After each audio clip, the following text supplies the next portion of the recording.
राह तुंहिंजी तके रात जागी कटियम निंड उलरी वई तूं न आहीं पिरी जेका आणे हिते सात तोखां मतां वाट विसरी वई तूं न आहीं पिरी नेठ मेणा ॾिना ॻोठ वारनि अची दिल बि पजरी वई तूं न आहीं पिरी रात गुज़री वई तूं न आहीं पिरी आस उजड़ी वई तूं न आहीं पिरी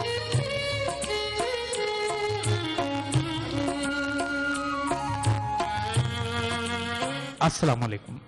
हॉट एफएम 98 मीरपुर खास जे स्टूडियो में प्रोग्राम रत्ती जी रिहान खणी आवां सभिनी जे खिदमतुनि में हाज़िर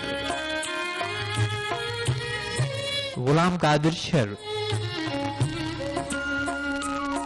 साईं जन सभिनी जे लाइ सिक ऐं सलामतीअ जूं ढेर सारियूं खोड़ सारियूं इलाही सारियूं दुआऊं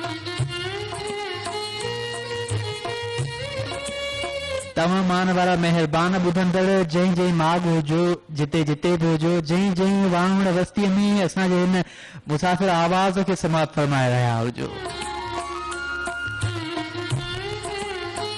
उते हमेशा खुशपाश हुजो ठीक ठाक हुजो चाक चङा भला हुजो सेहतमंद हुजो तंदुरुस्त हुजो शाद हुजो आबाद हुजो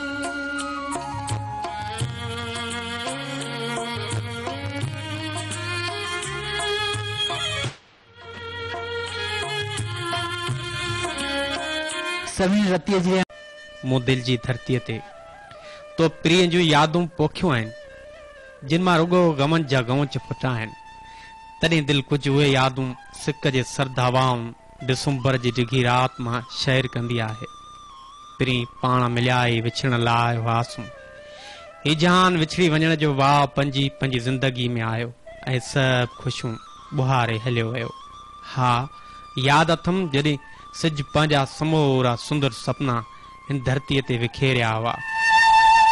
उहा ई सर्द मौसम उहे चेट में चाहतुनि जा रंग उभरिया हुआ मां पहिरियों भेरो तो पार ई आयो हुउसि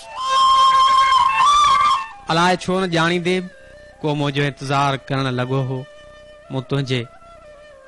ॻोठ में पेर पातो हो ईअं महसूस थियो हो जीअं का जन्नत जी टिकरी लॻी हुजे वाकई अजीब कशिश हुई आस्ते अखियूं खयूं हुम तो साम्हूं बिही निहारियो हुयो ऐं ईअं ई लॻी रहियो हो ॼण असां ॿिन्ही जो को पुराणो रिश्तो हो वाइदा वचन इहो सभु जेकी कुझु हो बसि उन्हनि वाइदनि जो भरम रखंदे 3 सालनि जी चाहत में गुज़री विया हुम हिकु ॾींहुं ख़बर पई हुई त तूं कंहिं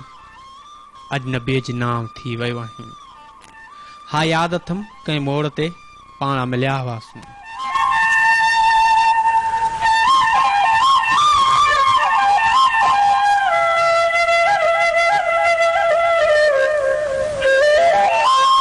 कोठा जी गुल मोहम्मद गाहे जे मोहम्मद रमज़ान सांगड़ाई ऐं फरहान अली गाहे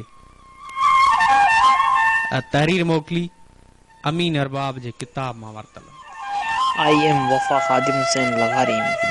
विलेज जानी लगारी मीरपुर खास पछाड़ जे सरद वच आकड़े जो गुलाम कादिर शर अज खां 800 साल अग हॉट एफएम 98 मीरपुर तरीन सूरत मोहर राणी जी वफा खादिम हुसैन लगारी मीरपुर खास